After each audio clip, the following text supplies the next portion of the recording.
नमस्ते साथीहरु, टेक्निका सन्दीप च्यानलमा हजुरलाई स्वागत छ र म Sandeep Malla.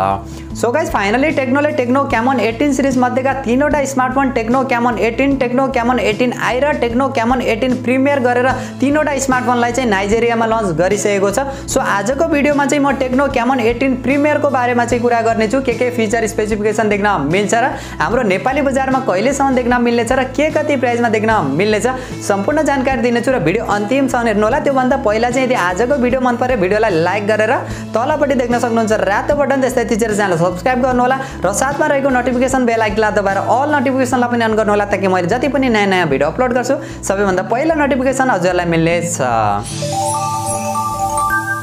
Okay, so guys अब चाहिँ ढिला नगरी आजको भिडियो सुरु गर्न चाहन्छु र टेक्नो क्यामन 18 प्रिमियरको बारेमा कुरा गर्ने हो भने सबैभन्दा पहिला चाहिँ म यसको डिजाइन डिस्प्ले र बिल्ड क्वालिटीबाट चाहिँ सुरु गर्न चाहन्छु।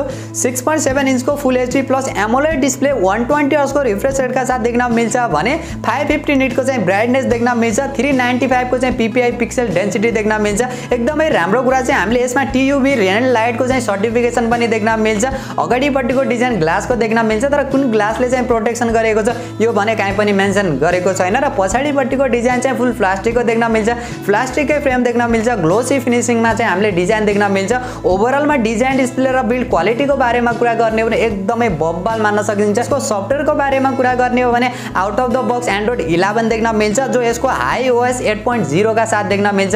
हल्का फुल्का एडप्टर चाहिँ देख्न मिल्छ तर हजुरहरूले त्यसलाई अलिकति कस्टमाइज पनि गर्न सक्नुहुनेछ भने अलिअलि डिलिट पनि गर्न सक्नुहुनेछ। ओभरअलमा हेर्ने हो भने एन्ड्रोइड एक्सपिरियन्स पनि हामीले डिसेन्ट खालको मान्न सकिन्छ भने प्रोसेसरको बारेमा कुरा गर्ने हो भने मिडियाटेकको हेलियो G96 वाला प्रोसेसर देख्न मिल्छ। 12 नैनोमिटर फेब्रिकेसनमा बनेको छ। सीपीयू र जीपीयू को बारेमा कुरा गर्ने हो भने 2.05 गीगाहर्ट्ज को चाहिँ पिक क्लक स्पिड देख्न मिल्छ। 2 कोर कर्टेक्स A75 र 6 कोर कर्टेक्स A55 को सीपीयू देख्न मिल्छ भने ARM Mali G57 MC3 को चाहिँ जीपीयू देख्न मिल्छ। LPDDR4X RAM र UFS 2.2 को चाहिँ स्टोरेज टाइप देख्न मिल्छ। रिड एन्ड राइट को एक्सपिरियन्स पनि हामीले राम्रै देख्न मिल्नेछ भने ओभरअलमा यो प्रोसेसरको बारेमा यसको गेमिङ परफर्मेन्सको बारेमा कुरा गर्ने हो भने प्राइसिङलाई हेर्ने हो भने एकदमै नर्मल मान्न सकिन्छ। यो स्मार्टफोनको अरु फिचर स्पेसिफिकेसनलाई हेर्ने हो भने चाहिँ एकदमै कमालको स्मार्टफोन रहेको छ। त्यस्तो नराम्रो पनि भन्न मिल्दैन र त्यस्तो राम्रो पनि रहेको छैन। ओभरअलमा हेर्ने हो भने प्राइसिङलाई हेर्ने हो भने डिसेन्ट खालको चाहिँ हामीले गेमिङ परफर्मेन्स देख्न मिल्नेछ भने यसको क्यामेराको बारेमा कुरा गर्ने हो भने हामीले पछाडिपट्टि तीनवटा क्यामेरा देख्न मिलेको छ। जो मेन क्यामेरा चाहिँ 64 मेगापिक्सलको प्राइमेरी सेन्सर, सेकेन्ड क्यामेरा चाहिँ 12 मेगापिक्सलको अल्ट्रा वाइड सेन्सर पनि देख्न मिल्छ। यसमा एकदमै राम्रो कुरा चाहिँ हामीले गिम्बल स्टेबलाइजर को फीचर पनि देख्न मिल्छ। थर्ड क्यामेरा चाहिँ 8 मेगापिक्सलको पेरिस्कोप लेन्स देख्न मिल्छ। 5x अप्टिकल जुम र 60x को हाइब्रिड जुम पनि देख्न मिल्छ। ओभरअलमा पछाडिपट्टिको क्यामेरा सेटअप चाहिँ एकदमै बब्बाल रहेको छ भने अगाडिपट्टिको सेल्फी क्यामेरा चाहिँ हामीले 32 मेगापिक्सलको देख्न मिल्छ। पछाडिबाट चाहिँ हामीले 4K भिडियो रेकर्ड गर्न सकिन्छ। अगाडिबाट चाहिँ हामीले 1080 पिक्सलको भिडियो रेकर्ड गर्न सकिनेछ। ओभरअलमा हेर्ने भने क्यामेरा फिचर र क्वालिटी एकदमै बब्बाल रहेको छ। यदि हजुरहरू मिड रेन्ज बजेट सेगमेन्टमा एउटा राम्रो भिडियोग्राफीका लागि राम्रो फोटोग्राफीका लागि स्मार्टफोन हेर्दै हुनुहुन्थ्यो भने टेक्नो क्यामन 18 प्रिमियरलाई चाहिँ वेट गर्न सक्नुहुन्छ। ओभरअलमा एकदमै कमालको रहेको छ भने यसको अरु फिचर र अरु सेन्सरहरुको बारेमा कुरा गर्ने हो भने साइड माउन्टेड फिंगरप्रिन्ट सेन्सर देख्न मिल्छ। फेस अनलक सेन्सर देख्न मिल्छ। 3.5 mm को हेडफोन ज्याक देख्न मिल्छ। सिंगल स्पिकरको सपोर्ट देख्न मिल्छ र हाइब्रिड सिम स्लटको पनि सपोर्ट देख्न मिल्छ। अरु सानातिना फिचर सेन्सरहरु सबै देख्न मिल्छ भने यसको ब्याट्रीको बारेमा कुरा गर्ने हो भने 4750 mAh को ब्याट्री देख्न मिल्छ।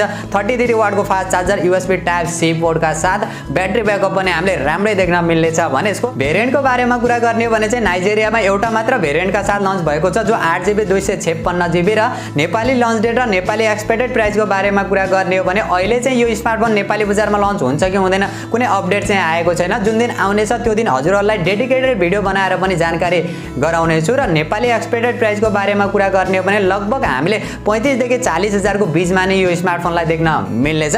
सो गाइस, यही थियो Tecno Camon 18 प्रिमियरको overall design feature र स्पेसिफिकेसन र मेरो पर्सनल ओपिनियनको बारेमा कुरा गर्ने हो भने ओभरअलमा फिचर स्पेसिफिकेसन एकदमै कमालको रहेको छ तर अलिकति प्रोसेसरलाई चाहिँ अपग्रेड गरेर लन्च गरेको भए चाहिँ अझै एकदमै बब्बाल चाहिँ मान्न सकिन्थ्यो। यदि हजुरहरू यो प्राइस सेगमेन्टमा गेमिङका लागि हेर्दै हुनुहुन्छ भने योभन्दा बेटर परफर्मेन्स भएका स्मार्टफोनहरू अलरेडी नेपाली मार्केटमा लन्च भइसकेका छन् तर हजुरहरूलाई क्यामेराका लागि एकदमै राम्रो स्मार्टफोन चाहिन्छ जस्तै टिकटक भिडियो बनाउनको लागि, युट्युब भिडियोहरू बनाउनको लागि, ब्लगिङको लागि भयो भिडियोग्राफी फोटोग्राफीका लागि चाहिँ एउटा राम्रो स्मार्टफोनको वेटिङमा हुनुहुन्छ 35 देखि 40,000 को बीचको प्राइस सेगमेन्टमा भने यो स्मार्टफोनको वेट गर्न सक्नुहुन्छ। ओभरअल प्याकेजमा चाहिँ एकदमै कमालको स्मार्टफोन चाहिँ रहेको छ, मलाई पनि एकदमै कमालको नै लागेको छ।